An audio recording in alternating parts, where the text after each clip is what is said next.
with the San Francisco 49ers going in to SoFi Stadium and upsetting the Rams in overtime, 23-20. Really exciting game.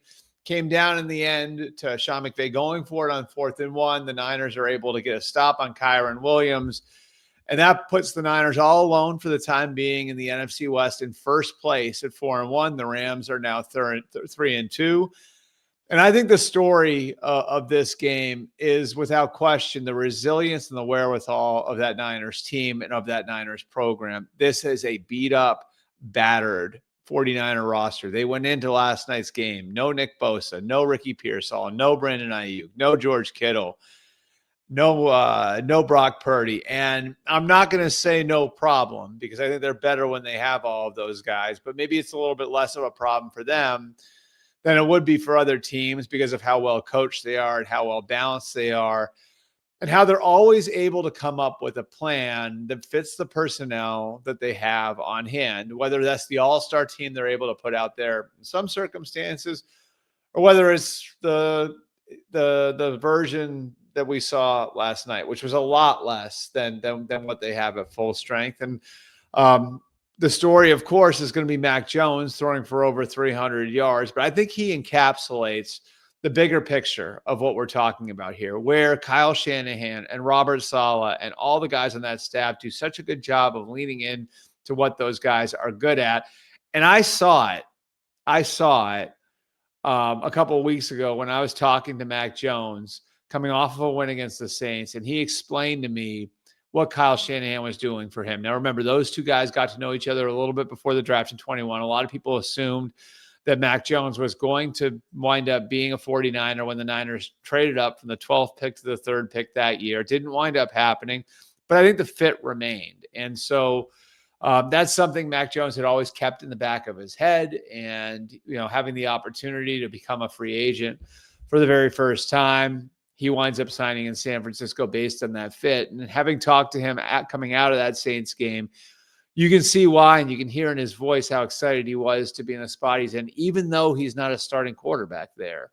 And there was one play in particular from that Saints game a couple weeks ago that he raised. It was the touchdown pass to Christian McCaffrey. And he said that it is the first time in his career where he's had a coach tell him exactly what's going to happen on a play, and it happens exactly the way the coach says it's going to happen.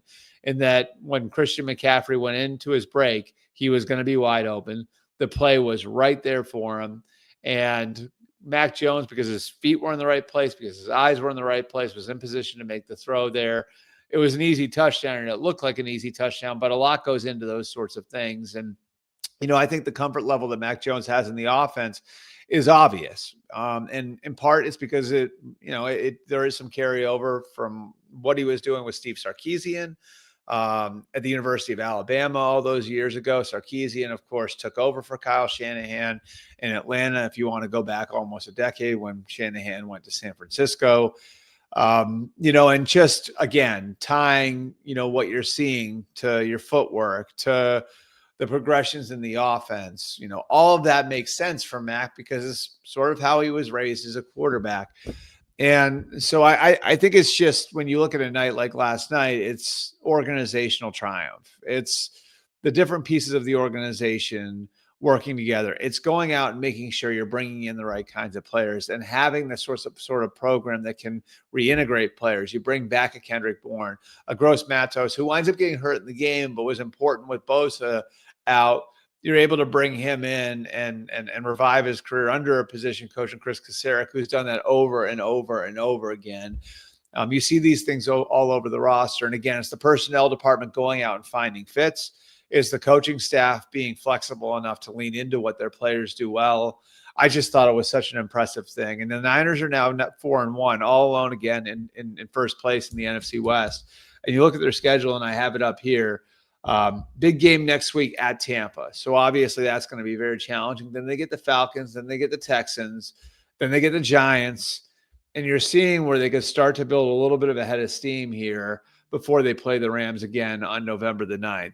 Very, very impressed with where the Niners are. And that's to take nothing away from the Rams, who I still think are one of the best teams in football, who have now had a couple of tough losses, one to the Niners, one to the Eagles. Those, of course, are the two teams that represented the Super Bowl over the last 3 years, with the Rams having been the team that represented the NFC the year before that. So good lessons for the Rams to take from this one. I think the Rams are still a really, really good team, but what an impressive night.